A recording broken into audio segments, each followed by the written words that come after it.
and now we have Professor Vipin Kumar, and it's kind of difficult to introduce him because if I talked about everything that he's known for, it'll take up more time than he has. So I'm going to make it short. In fact, a dear friend and colleague for many years now at Minnesota. Just to give you a few things about him, he's of course not only a nationally but an internationally recognized expert in AI for many, many years. And in fact, he is one of the Regents professors of the university. And just to put that into perspective, out of something like about 4,000 plus professors that we have at the university, there's a law that says no more than 20 of them can be Regents professors. And he is one of them. So that tells you the esteem in which everyone holds him within the university as well as outside. And in fact, another unique thing about him is, he's been on various advisory boards to governments, organizations, and so on. But even more is that every institution that he has attended from his undergrad days to his grad days has given him a Distinguished Alumnus Award. And what that tells you is that places he left long ago, they all think that he has made, remember, any organization gives a Distinguished Alumnus Award only if they feel that a particular alum has made their institution proud. So I can go through his list of awards and all those things, but I won't because we're already running short of time. So we are really, really fortunate to have Professor Vipin Kumar amongst us. And thank you, Vipin, for your time. And we will hear his thoughts.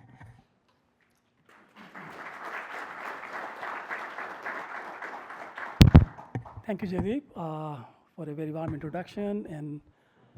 And thanks, Gopal, for organizing this meeting on behalf of the Data Science Initiative at the University of Minnesota. It's a great gathering. I'm learning a lot, listening to people and interacting. So this talk is, as Gopal asked me to give this talk, to just provide a little technical perspective, a brief technical perspective on what this AI revolution is about. And of course, AI, of course, has been around in people's cognition for at least 70 years. I could say even longer.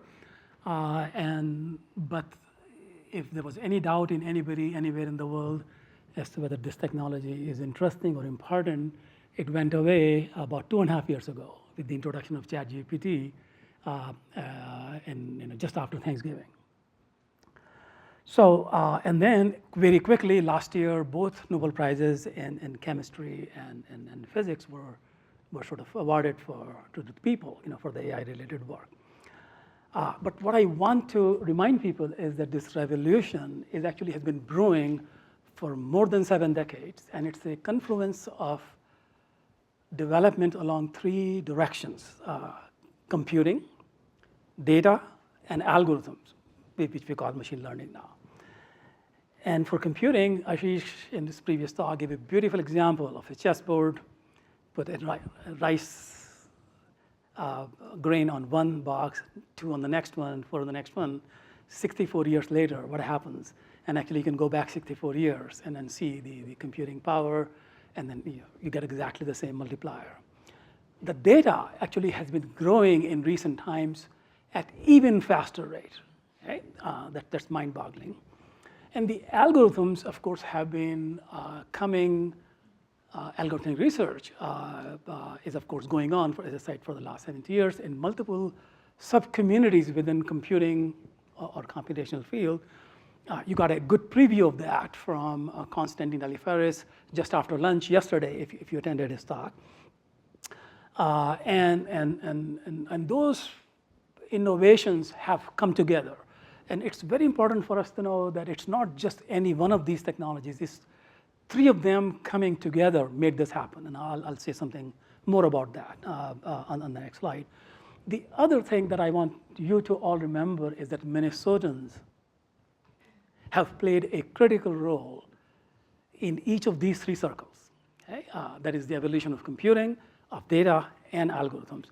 When I say Minnesotans, I'm combining the contributions from the University of Minnesota, from the industries that are located here in the ecosystem, and our alumni. And if I put them all 3 together, then I could sort of say that just about everything that has happened, vast majority of this has roots in the state. It's something to be proud of, something to be sort of know that we have been doing it all along. This revolution that we're living in actually really started here. And just for computing, literally started here. William Norris, who's endowed chair I hold, he's the guy who started Control Data Corporation. Before that, the ERA, and which sort of led to, the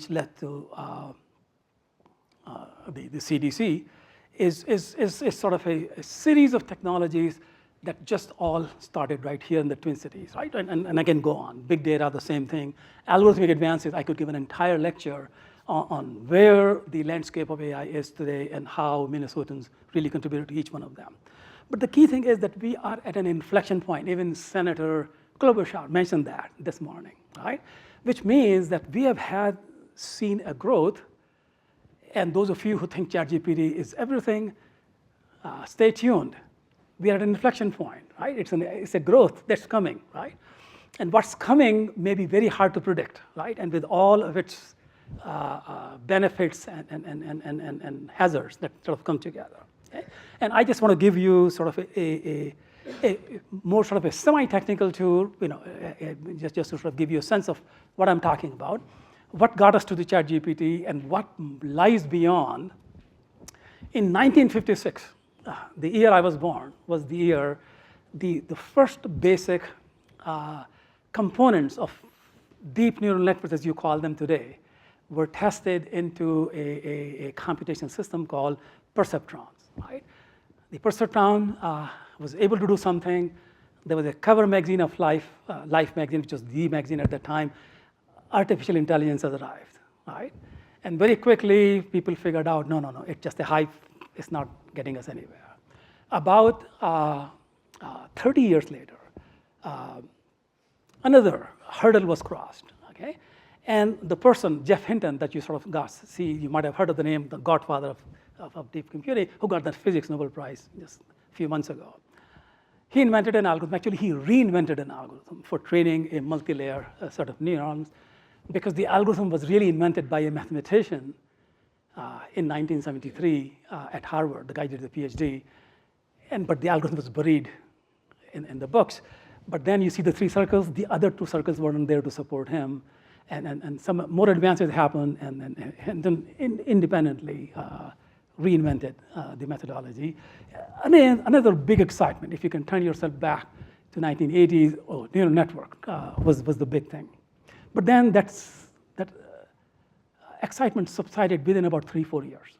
In a sense, it sort of came in to the point that until 2011, 2012, when it really came back up, nobody in the United States was working on deep learning. Right? These people were hidden in Canada, in UK, and some places like that.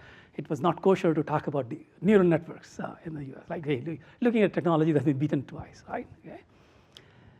Now, 2012 is when the first light that sort of showed up that took us on a ride. It's a roller coaster ride, and actually we are only the beginning of the roller coaster that took us from 2012 to today, or I should say 2022. In 10 years, we got very, very fast.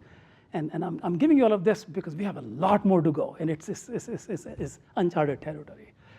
What is most interesting is that 2012, when the big challenge in computer vision was addressed by what we call today as deep learning, the algorithm was invented in 1989. The convolution neural network, right? For 23 years, the algorithm stayed in the doghouse, right? Why? Because the other two circles were not ready. But when they came together, Hinton, and the algorithm was invented by Hinton's student 23 years ago, but other students in 2012, using money from their own back pocket. They bought GPUs from a company, of course, called NVIDIA, which of course became a multi-trillion-dollar powerhouse today. And of course, the data set that were produced in this other column that I'm showing you, they came together to show that, yes, this algorithm that seemed so simple and natural, invented 23 years ago, can really show its feathers to people. And it sort of started that sort of would be, I would sort of say, that is the beginning of the deep learning revolution that's only about 12 years old. And then quickly, things started happening, and none of them actually are very complex. If I look at all of the major innovations that happened in 70 years, I can count them on my fingers. Okay? I mean, of course, at a very high level. There are tens of thousands of papers written, but there are literally, you could count them on the fingers, right? Okay? And they came, many of them, majority of them came in, a lot of them came in the last 10 years. A lot of them, of course, have roots into things that happened in the last 50 years, right? So I'll give you one more example. 2016, suddenly people woke up all over the world and saw that Google Translate capabilities became so much better than before. Okay? How did that happen? Just a few years before, a graduate of University of Minnesota who happens to be chief scientist of Google, who just came 4 weeks ago to give the commencement address, Jeff Dean, he basically came up with a very smart way, a very simple way, but very smart way of training these deep nets. Remember, the 2012 success happened and waited for 23 years because there was not enough data to train. It happened because ImageNet, a computer scientist, Fei Fei Li, created a 1 million images database in which people just labeled cats, dogs, bicycles, buses, and so forth, random things. And when data set got created, it was easy for that data set to be used to train a neural network. Right? But it's very hard to create those data sets. So what happened in 2013 is a very novel way of training these algorithms. So simple that you would sort of say, hey, look, I mean, I can describe the concept to you literally in 10 seconds, right? It's a method that sort of takes a lot of data, and I'll tell you in a minute what it does, right? And it converts those words into numbers, right? It's a representation, right? Once you convert the words into numbers, they start meaning something, not to you and I, but something in a conceptual space, right? And how powerful they are, how powerful is the representation? Just to give an example, if you take the word for man, take its number, okay? Take the word for king, take its number, okay? Subtract from it the number that you would have for men, add to it the number for women. What do you get? Queen. King minus men plus woman becomes queen. This is computer trying to figure out by itself. I'm giving you these 4 words, but you can take a whole bunch of others. You can sort of say France minus Italy plus Paris becomes Rome, right? In the sense that, and of course the program was not meant to do any of this. It just learned on its own, right? The question is, how did it learn on its own? Using an extremely simple idea, right? Which is, I have a text. When we talk to each other, we speak in series of words, right? If I took a series of words in a sentence and scrambled them, if you look at them, your head would hurt, right? But if I put them in a sequence, you will sort of make a perfect sense out of it, right? So this whole computer program was sort of built by, the machine learning algorithm was built by saying, I need to learn representation for each word. Okay? How do I do it? I am going to use this network to build a representation for each word, but I'm going to tell it to learn in a way that you can learn the representation, correct representation, by taking any sentence, deleting a word, and re-predicting it, right? So you can give me text in any language in the world, right? All I have to do is take a piece of it in the middle, hide it, and sort of say, can I predict it? And if I can start doing prediction of this, that means my numbers, my words have the right representation, okay? This was such a revolution that people not, of course, it just changed completely the language modeling capabilities, but this idea that you could just not have to wait for labels from the people, and you can learn the machine, you can tell the machine to learn itself, it revolutionized a whole bunch of things, right? People didn't fully appreciate it back in 2013, but in a few years later, it led to a complete revamping of language translation. Another major development happened in 2016. You know about chess. It's a difficult game to play. In 1956, around 1956, one of the godfathers of computer science, Herbert Simon, predicted that, well, computers will beat the the best humans in the world within 10 years. 1960s came in, time went away, and of course, we knew how to play chess or any game in which the rules can be defined. Okay? But you couldn't beat the best humans. It took another 30 years, 40 years in the middle of '96, where IBM built a supercomputer in Rochester, not too far from here, to play the game of chess in a way that you could sort of play 100 million sequences per second on the supercomputer, and then using a whole bunch of other knowledge, the computer was able to do a really, really good job, play a world-class chess. Fast forward to 20 years from that, the computer now has to be given only the rules of the game, and it learns to play against itself. And once it's learned, then it's the top player in the world. Now, Go is even more complex game, and that's how sort of this 2016, this thing was sort of shown. And very quickly after that, Alpha Zero was invented, which basically led to sort of taking any of these games for which you have the well-defined games, well-defined rules, and you learn to play against yourself. What led to it? Of course, deep learning that started in 2012, but also a whole bunch of work that started 60 years ago. Okay? They came together to basically revolutionize the game playing. Right after that, then people realized all over the world that this is a technology. That's something really, really important. By 2017, already every single major economy in the world, not the regular ordinary people, but every government in the world, the Europeans, the Chinese, the Americans, the Canadians, everybody had the AI policy. So AI became sort of a buzzword at the upper echelons everywhere, right? Okay? Something happened after that. Okay? 2018, a technical problem for a lot of you, but is being able to figure out how the proteins fold, was again solved using this technology, which actually used an innovation called transformers in 2017. That again was built by people in the context of language modeling, right? A very niche direction that people working on. The ideas could be taken to solve something huge. And then immediately everybody realized that this is AI is big here. Okay? And of course, ChatGPT would not survive, would not even see the light of the day if the transformers were not there, if the self-supervision was not there, if deep learning was there. These are all the basic layers that you're sitting on, right? You take any of them away, there is no ChatGPT, right? Now, I also said it's very difficult to predict what's coming after, right? Okay? I want to say two things. One is that what you're seeing today is enabled by a combination of innovation that happened in the last 10 years and many innovations that happened far before, over 70 years. They came together. Each of these innovations are actually fairly simple to explain, but they came together in ways that you have ChatGPT or Gemini or anything like that. That's one thing you want to remember.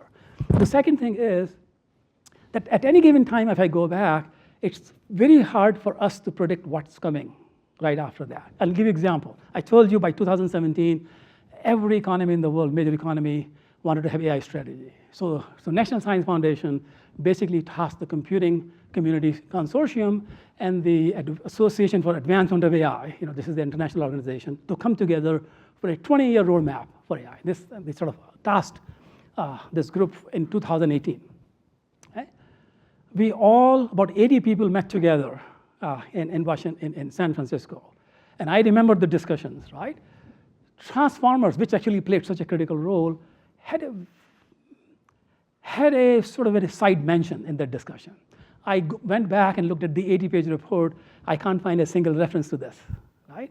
And that's the technology that sort of shook everybody up. So what I'm trying to say is that the best of the best in the world came together, right? People who were responsible for everything that happened before, right? Couldn't predict. The report was written in January of 2019. Couldn't predict that a couple of years later, there are things sitting on our back burner and would really shake up everybody. I think this meeting probably wouldn't be held if there was no ChatGPT, right? Okay.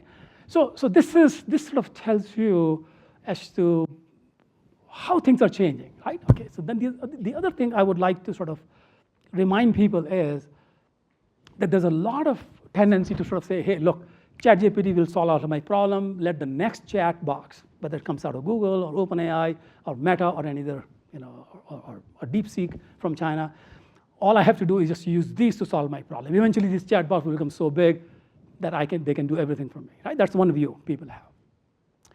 But the other view that you should always keep in mind is that these problems, everything that went into the development of this chatbot, all of the red lines that I'm showing you here, all of the innovations were driven, for the most part, by two primary applications: computer vision, being able to see things, and language modeling, right? In both of these, the key innovation that sort of went in, if I look at sort of the why the algorithms improve, is they try to exploit the regularity in space. If I look at any image, any portion of this room, things are regular. The lines don't just simply change randomly, right?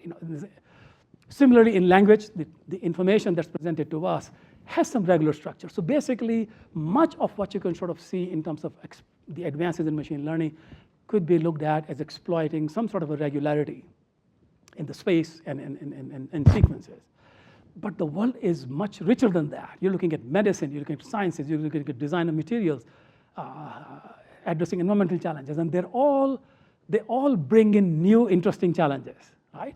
That open up opportunity for advancing this field of machine learning, or AI, as we sort of call it now, in many, many interesting ways. So this is both exciting and humbling at the same time. That is, as to we have done so much, and we could be going very far away. Okay? Oops, let's see. All right, so yes, so the innovation, the AI innovation, is a strategic necessity, not a choice, because every sector of the economy and every aspect of life is already being impacted. Already, even with chatbots, you can sort of see they're impacting you. But looking forward, what comes with an AI is going to be changing everything we are doing. No matter who you are, you have to sort of think, how is it going to, this is a disruptive technology, how does it change me? And if you want to sort of know how things would be changed, look back 250 years ago. Industrial Revolution came in, and slowly, all the things that you were doing over a period of 100 years changed. The only difference is that this technology comes in, and it'll probably change everything in 10 years, right? If somebody says that if somebody went into a deep sleep in 2000, in year, let's say the time of Jesus Christ was born, and woke up 300 years ago, they will be able to recognize things around them. They won't change very much, right?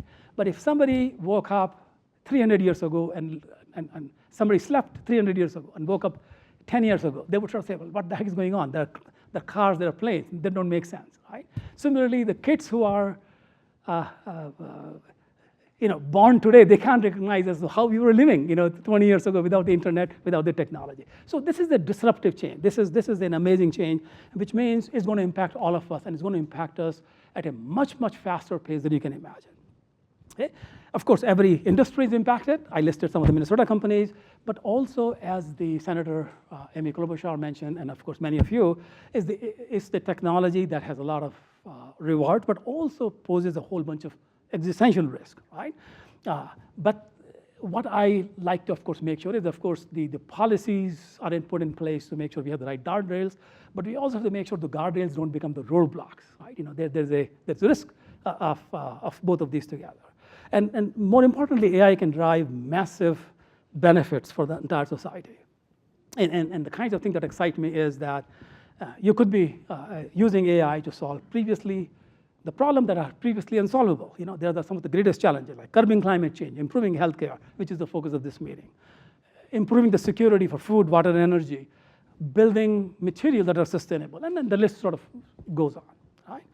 And of course, the University of Minnesota, I just like to remind, is a leader in this area. We have this data science and AI initiative. We are leaders in data science education. The program that we have here was ranked 3rd best in the nation. We are home to some of the biggest data sets. We have very, very large projects at the intersection of AI and healthcare and climate change. And more importantly, we have leadership in the area of AI and science and engineering, where we are advancing the frontiers of AI, driven by the needs of a wide variety of scientific problems. And this data science initiative that's hosting this meeting is also turning itself into a hub, which is a collaboration between the state and the industry ecosystems around here, and of course the university with the objective of advancing the frontiers of AI and data science together to produce the AI-ready workforce for the future and build an ecosystem that grows industries here, attract new companies, and nurture startups. And of course, this meeting, of course, is trying to address many of these things. And of course, as you have sort of listened to the discussions here at this meeting, AI has tremendous opportunity to transform healthcare. Here are some of the bullets I highlighted, but all of them have been discussed here by different panels. But these also pose challenges to the advancement of AI. And a lot of them, of course, got discussed. And this, to me, this is the opportunity for us to advancing the frontiers of AI as well.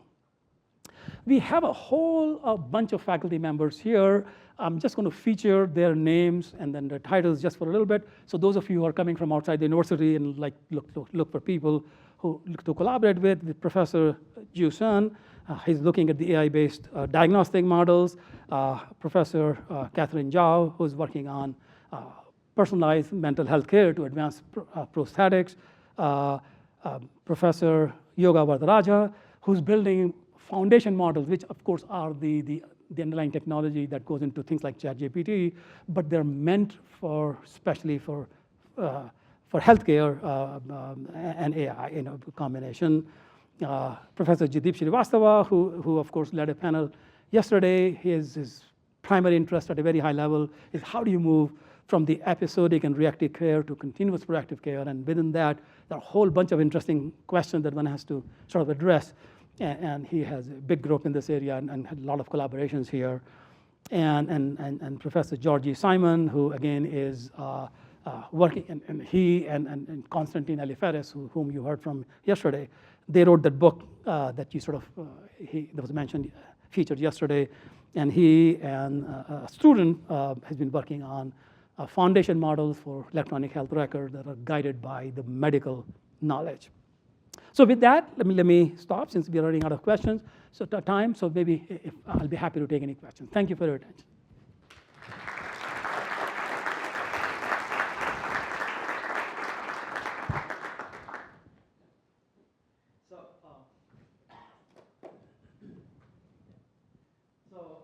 Yes, I think I'm sure there's lots of questions, but Vipin, I think we're running out of time. Yes, We're kind of behind time a bit. Yeah. So I think we'll ask people to hold their questions and ask Vipin during the lunchtime and network with him. Thank you, Vipin. All right, thank you.